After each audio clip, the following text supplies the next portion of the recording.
How to create reels on Facebook. Hey everyone, welcome back. In this video I will show you how can you create or post reels on Facebook. So let's get started. First, open the Facebook application with your account.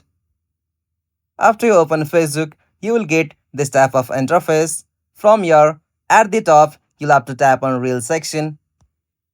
And from here, tap on the option Create Reel. Alright, from here, you'll have to just select your video or picture whom you want to add on your reel. Simply I am selecting this picture. Alright, as you can see, this is the picture whom I want to post on reel. After I do edit or add music from here, I will have to just click on the option next, just at the bottom right.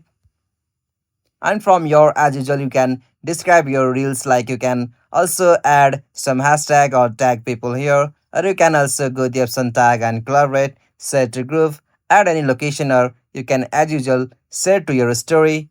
After you're done all of the settings from here, tap on the option share now at the bottom. After you tap on that, you'll be able to create or post reels on your Facebook account.